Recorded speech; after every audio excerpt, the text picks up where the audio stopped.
मध्य पूर्व में बढ़ते तनाव के बीच ईरान ने अस्थायी सीजफायर के प्रस्ताव को सिरे से खारिज कर दिया। तेहरान का साफ संदेश है कि युद्ध तभी रुकेगा जब अमेरिका भविष्य में किसी भी तरह के हमले न करने की ठोस और विश्वसनीय गारंटी देता है। बता दें, ईरान के अधिकारियों ने दो टूक कह दिया है कि टेम्पररी सीजफायर सिर्फ समय लेने की रणनीति, जिससे विरोधी ताकतें खुद को फिर से मजबूत कर सके। ऐसे में बिना अस्थायी सुरक्षा आश्वासन के संघर्ष रोकना उन्हें स्वीकार नहीं है। इस बयान ने क्षेत्रीय और वैश्विक स्तर पर चिंता को बढ़ा दिया है। विशेषज्ञ मानते हैं कि ईरान का ये रुख उसकी रणनीतिक सोच को दिखाता है।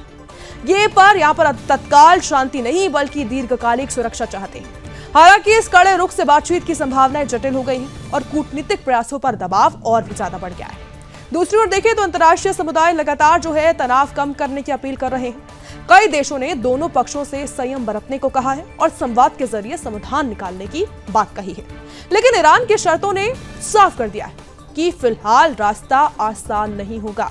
इस पूरे घटनाक्रम ने एक बार फिर से सवाल खड़ा कर दिया है कि क्या क्षेत्र में स्थायी शांति संभव है या फिर टकराव और भी ज्यादा गहराएगा।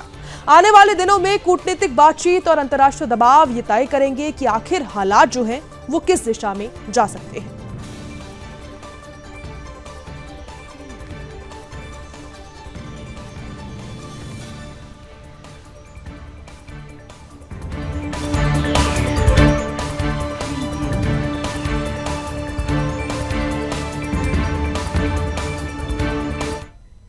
तो मध्य पूर्व में जारी तनाव के बीच ईरान की धरती पर एक बेहद खतरनाक और हाई प्रोफाइल सैन्य ऑपरेशन को अंजाम दिया गया है।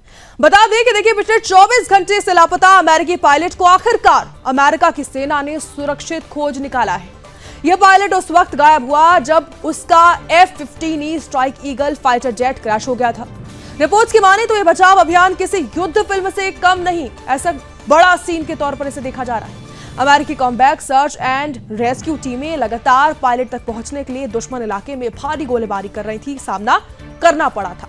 खास बात यह रही कि ऑपरेशन के दौरान अमेरिकी सेना ने अपने दूसरे क्रू मेंबर को भी लोकेट कर दिया है, जिससे मिशन को और भी संवेदनशील बना दिया गया।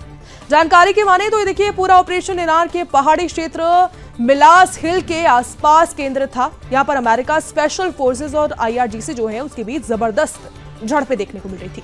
इसी दौरान IRGC के साथ साथ बसिज मिलिशिया और स्थानीय लड़ाकों ने अमेरिकी टीमों पर छोटे और भारी हथियारों से हमला किया। हालात और भी गंभीर हो गए। गंभीरता को देखते हुए यूनाइटेड स्टेट्स एयरफोर्स ने हवाई समर्थन भी तैनात किया। आसमान में A-10C थंडरबोल्ट और साथ ही F-35A लाइटनिंग जैसे अत्याधुनिक लड़ाकू विमान मौजूद रहे। खासकर F-35A की बात करें तो इसने अपनी स्टील क्षमता का इस्तेमाल किया और सटीक हमले किए, जिससे जमीन पर मौजूद अमेरिकी टीमों को कवर मिल सका।